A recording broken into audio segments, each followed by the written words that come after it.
The allegations of sexual abuse by James Safechuck against Michael Jackson have sparked a web of intense scrutiny and controversy. In his civil complaint, Safechuck attests that he endured sexual abuse at the hands of Jackson from approximately 1988 to 1992.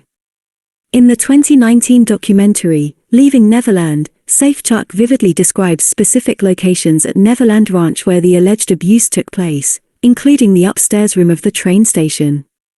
However, photographic evidence and planning permits indicate that the train station did not commence construction until around October 1993 and was not fully operational until early 1994, contradicting Safechuck's timeline by over a year. Predictably, fervent supporters of Michael Jackson seized upon this significant inconsistency, vehemently asserting that Safechuck's entire account is fabricated. Charles Thompson, known for propagating conspiracy theories to exonerate Jackson, including the controversial sodium amytal story related by Mary Fisher, was among the first to vehemently criticize Safechuck, as well as the creators of the documentary. In a brief YouTube video titled Truth Be Told, which was posted on June 7, 2019, Charles Thompson made the following statement. You posed a question earlier, what do you do when somebody makes an allegation and the other side is not responding or is not able to respond, right? So there's two things you do. The first thing you do is you investigate. And Leaving Neverland did not investigate because there are massive, glaring factual inaccuracies in that documentary. It's full of them. That you've got a kid saying he was molested in 1988, 89 in a building that was not built until 1995. James, right? I don't want to interrupt you too much, but we're going to run out of time, and I okay. don't think I can have you go through the whole laundry list. No. Right now. I'm not going to list everything, right? But it is teeming with errors, right? Massive errors. So then what do? If you've not investigated, you go to the other side for balance. They didn't do that either, right? And the filmmaker gave a ridiculous excuse of, I included Michael Jackson's denials from when he was alive, except he never denied these allegations because these guys never accused him until he was dead. You have lawyers who've been litigating with these guys for 5 years.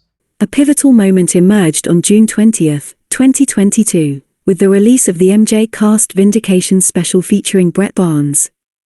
During this interview, Barnes was asked about the buildings and features present at Neverland during his initial visit in December 1991. While James Safechuck was not explicitly referenced, the implications were glaring, portraying a subtle form of derogation towards Safechuck.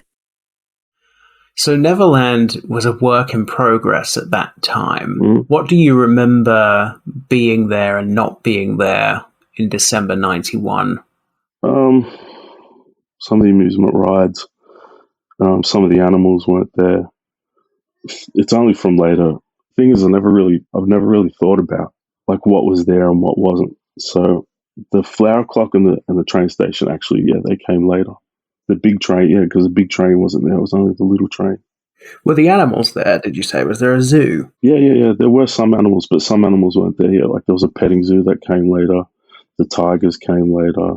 He only had one elephant then, Gypsy. However, leaning on Brett Barnes as an indisputable authority regarding the train station's existence raises skepticism. Barnes' 2005 testimony is fraught with numerous instances of can't remember type responses to over 60 questions, underscoring the unreliability of his recollections. Additionally, Barnes has exhibited a long-standing bias, as evidenced by disparaging and unfounded remarks directed at James and Wade, trivializing their allegations as if they were part of a fictional extraterrestrial narrative. Nevertheless, the narrative surrounding the Neverland train station's veracity and its significance transcends mere binary classification. Primarily, it is imperative to acknowledge that survivors of sexual abuse should not be held to an impossible standard of recollecting precise details of their traumatic experiences. The sheer expanse of Neverland Ranch, spanning 2,700 acres and constantly undergoing modifications, further complicates the efforts to validate or refute specific claims. In Child Molesters, a behavioral analysis by Kenneth Lanning, a former supervisory special agent of the FBI, a crucial insight is offered. He states, "In my experience, many valid claims of child sexual molestation, especially those by this type of child victim, involve delayed disclosures, inconsistencies, varying accounts, exaggerations, and lies often associated with false allegations. Inconsistencies in allegations are significant but can sometimes be explained by factors other than that the allegation is false. What is consistent and logical in these circumstances must be based on experience and knowledge of cases similar to the case being evaluated. Regrettably, Charles Thompson's purported journalistic endeavors have conspicuously sidestepped such fundamental considerations, which perfectly demonstrates his unhealthy obsession in stifling any information that may point to Jackson's guilt. Furthermore, an unsettling double standard emerges when examining a prior interview where Charles Thompson collaborates with Michael Jackson's former photographer, Harrison Funk. Astonishingly, Funk confidently alleges that Jackson illicitly constructed the train station without a permit, which was later granted in September '93.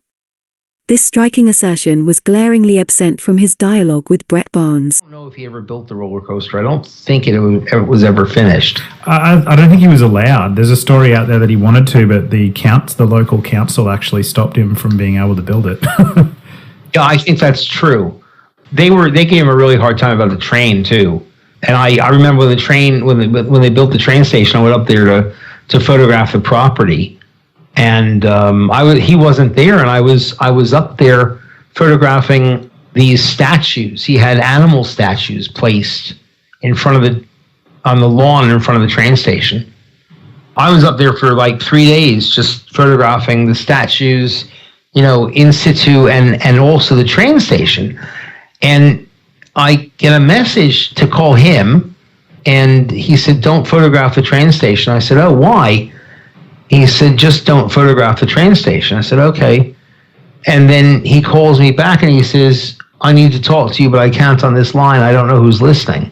And apparently he didn't want the train station photographed because he put it up without a permit initially, and was fighting with the county or whatever about it being there. And of course they let it be there. I think, whatever he had to do to make it stay, he made it stay. It was beautiful. It was an absolutely beautiful building. I think it's still there. Lastly, it is vital to emphasize that Brett Barnes, now a mature adult, should not be contributing to the disparagement of James Safechuck based on this discrepancy. Instead, empathy and understanding should guide these delicate conversations, recognizing that there could be multifaceted reasons underlying Safechuck's assertions regarding the train station's existence.